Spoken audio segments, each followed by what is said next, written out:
Hi guys, it's Brittany. So today's going to be an incredible movie facts video, and here are some interesting facts on Jurassic Park. One, shortly after Nedry makes his first appearance in the control room during his argument with Hammond, you can clearly see Jaws playing in a small video window on one of Nedry's computer screens. Now, this I have heard of, but I never saw it myself, to be honest. And I think the reason why I never noticed it while watching Jurassic Park, I think is because of the fact that I love watching the movie and because I would pay more attention to what's going on than seeing, oh, there's Jaws playing on the computer. So I think that's why I never noticed that. But I'm not sure what part of the movie of Jaws it shows. I don't know, but I just really hope it doesn't show where it shows the shark's mouth being open because that just really freaks me out, because I don't like sharks. They scare me. And so I hope it shows like a different part of the movie, but in case if it kind of shows the shark, then oh boy. But yeah, I think that's why I never noticed because I didn't really pay attention to the computer screen in the movie. I was just mostly pay attention to what's going on in Jurassic Park. So that's why. Two, the sounds made by the Dilophosaurs were a combination of the sounds of howler monkeys, hawks, rattlesnakes, and swans. The main cry of the velociraptors was a combination of the sounds of elephant seal pups, dolphins, and walruses. And I'm sorry if I probably said that. I mean, I can say walrus, but walruses? And did I just say that right? I'm not sure. But that is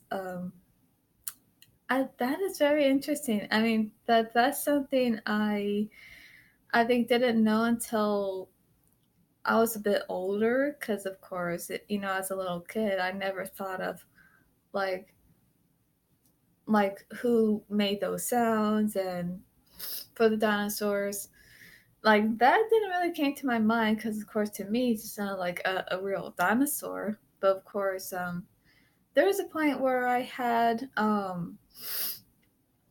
Jurassic Park on DVD, but it had the bonus features on it. And I'm sorry. So when I was watching the making, it shows how. Wait. Yeah, in a way, it kind of, I think, mentioned that. I think. I'm not sure. Well, the Dilophosaurus, yeah, they did mention that, and I was like, whoa, what? So I think that was quite interesting to know is that the dinosaur sounds for each dinosaur was made by real life animals, for the movie, to mix them together. And that is like wow, like in a way they know how to make they know how to do that. So that is, yeah, quite interesting. Three, Jim Carrey was considered for the role of Ian Malcolm. And again, Jim Carrey was considered for another role in the movie, except this time for Jurassic Park. And I'm thinking about it right now, and I can't even picture Jim Carrey as Ian Malcolm. I mean, I have seen him playing a few serious roles in movies like the Truman Show and Number 23, which I think that was a bit more dark. But other than that, I can see that even comedians can play some really good, serious roles. Now, I'm not sure in this case if Jim Carrey might have. I'm not sure if he might have done as good as Jeff Goldblum. You know, like with a personality wise, and like the way the character talks, the way he moves. I'm not sure if he could somehow mimic that, or maybe if he would have done it in his own way to play Ian Malcolm. I have no idea, but in a way, um, yeah, I can't really see him playing that role, you know,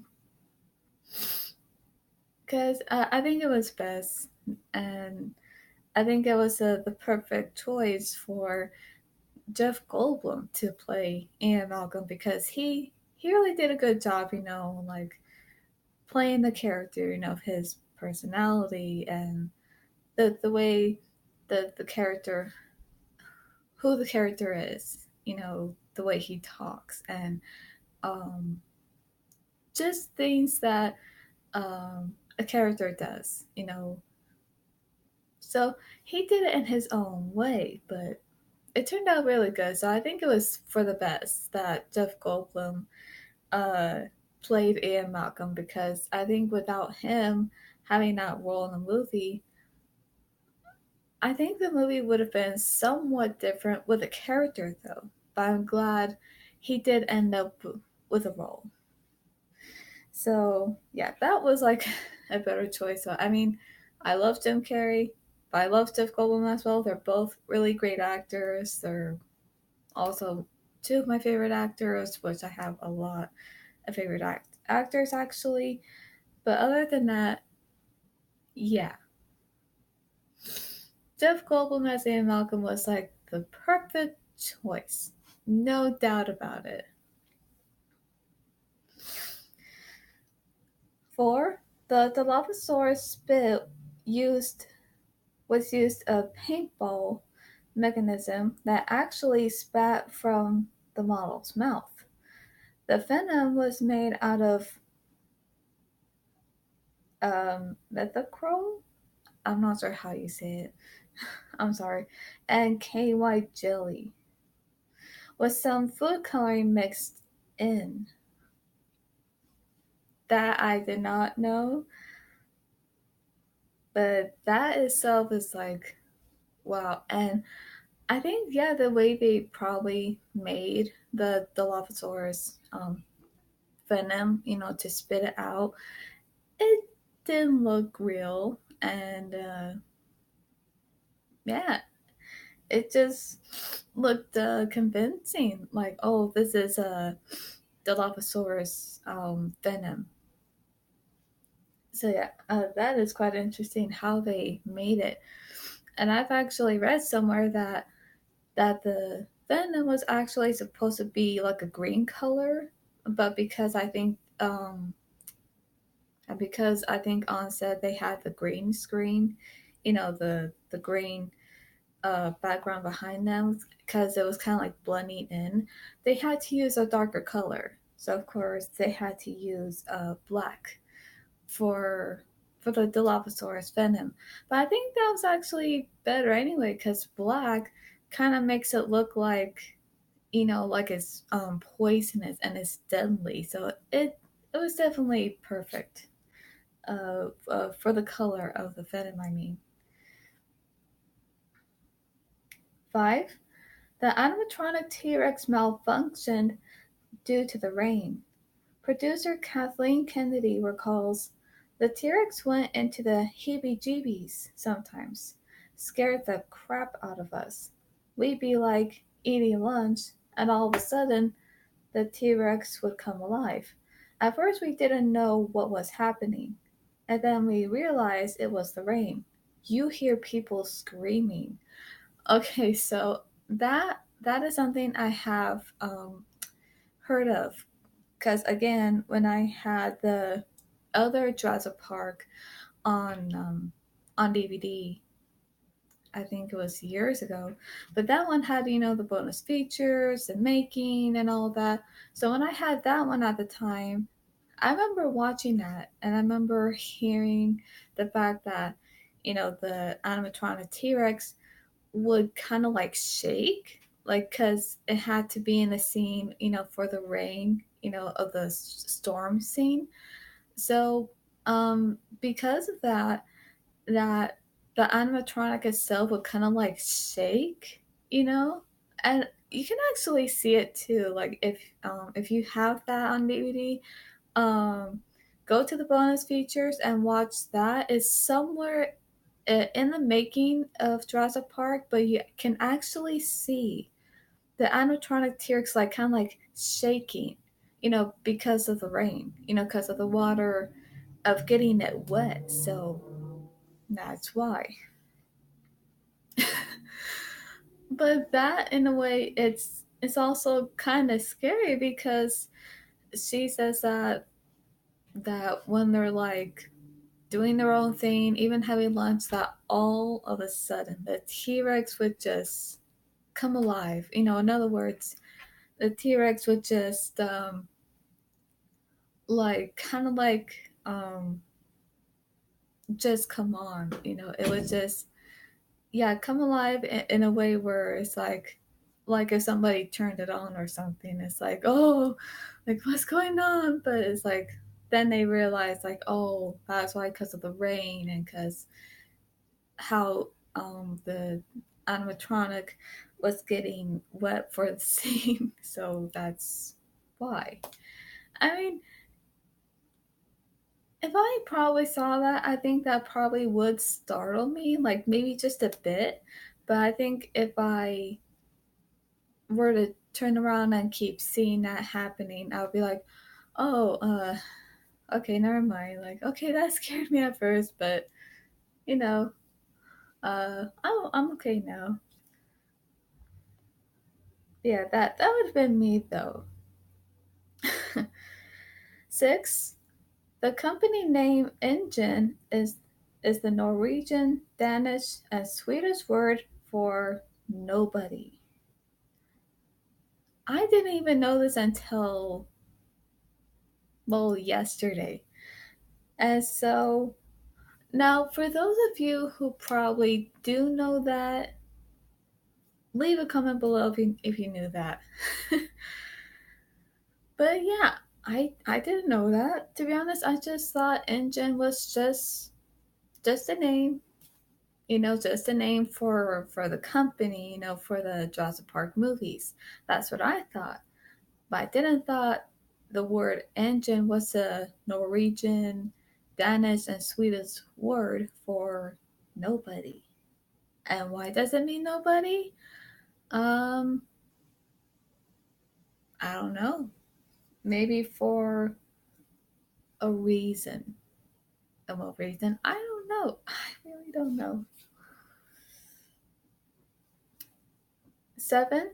The squeak that the okay, the squeak that the modified uh Barbozel or Barbasol Bolsel? I'm sorry if I'm saying it wrong.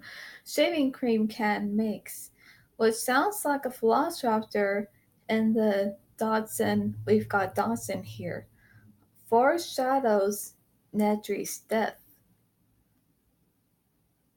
Now, that is something I've been quite curious about for a long time.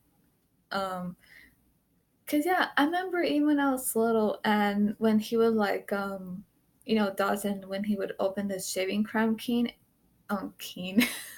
I'm sorry, I don't know what made me say keen. I think my mind went somewhere like whoop. Okay, so when Dawson was opening the shaving cream can, it makes that sound. Yeah, it makes that squeak sound, which sounds like yeah, a velociraptor. And even when I was little, I kind of wondered about that. I was like, wait a minute, what? Why did it make that sound? It sounds like a dinosaur. Sounds like a velociraptor. Yeah, yeah. It's playing right now in my head. I'm like, okay, so for a long time I didn't know the reason um for that. I didn't know that because of that because you hear that in that scene when Dennis Nedry is with Dawson, talking about how if he gives him the dinosaur embryos, that he will get his reward money. So during that scene, and you hear what sounds like a velociraptor when he opens the shaving cream can, yeah, it foreshadows Nedry's death. So I think that was the meaning to it. You know, like that was the meaning of that. But I didn't know that. I thought maybe it sounded like a velociraptor in a way. Maybe because maybe somehow just made that sound, even though it's not a dinosaur and it's just a shaving cream can. That's what I thought, but I didn't know because of that reason. And up until I read that, I thought, okay, I have to mention this. Like, in case you didn't know about that, now you do, because I never knew that until, well, now. So, mhm. Okay. 8. Life Finds a Way is Jeff Goldblum's favorite line. And I love that line too because, one, it's true, and two, I think that was just like a really good line coming from the character. I think especially from his character. Because I think if anyone else may have said the line, I'm not sure like I'm not sure how iconic that line might have been, but because I think it was Jeff Goldblum and him playing his character, and to come from his character in the movie, I think it just made it even more like just a really memorable scene and line that I think some of us Jurassic Park fans would quote on. And believe me, that is something I would quote on. Maybe not like, uh, well, maybe at times. Kind of like I did at one time in my other video, in my reaction video. When I said, oh yeah, when I was reacting to the very first Jurassic Park, no, I'm sorry, Jurassic World Fallen Kingdom trailer, that I said, life finds a way in theaters. I think I said something like that. So that's what I did. 9. The Tyrannosaurus Rex wars were a combination of dog, penguin, tiger, alligator, and elephant sounds. Now, this, I would say, is my favorite fact because, of course, I love T Rex, and who doesn't love Rexy? So, to hear about this is like, yeah, like those sounds, like those animal sounds, is what made the T Rex sound scary and made it sound intimidating, which I like. So, and which also makes it sound like such a strong, powerful sound from such a from a really big dinosaur. And I think one of the most well known, famous dinosaurs that any of us knows because it's the most well known carnivore dinosaur that ever lived. Because it lived in the I correct me if I'm wrong, but I'm not sure if I may be wrong. I don't know. But I believe it lived through the late Cretaceous period. That part I do know. 10. The ending where the T-Rex saves the day was added by Steven Spielberg decided that she was the hero of the film. And yes, I'm pretty sure some of you do know that. And for those who haven't know that, now you know, because I actually have heard, because of, again, watching from the making of Jurassic Park, um, yeah, I've actually heard that the original ending was actually going to be more, I think, graphic and violent. Like the T Rex does kill the velociraptors, but in a way where it's like graphic and violent. And because of that, he didn't want that. I think he didn't want that particular ending because I think he didn't want it to make it look like, oh yeah, these velociraptors were bad, but now the T-Rex is much worse than they are. So I think he didn't want that. I'm guessing that's where he probably thought of. And I think that's why he came up with the other ending that we see now in the movie is that the velociraptors are cornered by these two velociraptors. They have no way out because even if they try to run, even from the other side, it's like, yeah, they would still go after them because they're fast and they can jump high and pounce on them. So I think that's why, while being cornered by the velociraptors, I think that's why Steven Spielberg thought, why not bring the T-Rex in? Like, instead of having such a very graphic, violent ending like an original script, why not that she comes in, takes them, you know, takes one of the velociraptors, kills them, and that way the characters could have time to escape, and yet to make this very heroic scene that she comes in, saves the day, they have time to escape, and that she is the hero. She is the hero dinosaur of the movie. And of course I think we all love that scene. We all love that ending because it was perfect. And it was definitely a better ending than the one in the original script. So I'm so glad that Steven Spielberg changed his mind and to make the T Rex look like a hero in the end. So I'm really glad of that, and I'm pretty sure we were all are glad of that because I love that ending. That is my favorite part, though. It is, and I love the word though. Like, see, when she throws the velociraptors onto the skeletons, she turns around and she wars. I love that. Okay, so yes, I am wearing my Jurassic Park shirt for a reason because today is June 11th, Jurassic Park's 25th anniversary. And I am so excited. I am. I can't. I mean, I'm sorry. I said I can't because in other words, I'm trying to say I can't wait for next week. Which. Okay. I would have to go. But yeah, that is all for today. Wait, how long is this? Oh my, 23.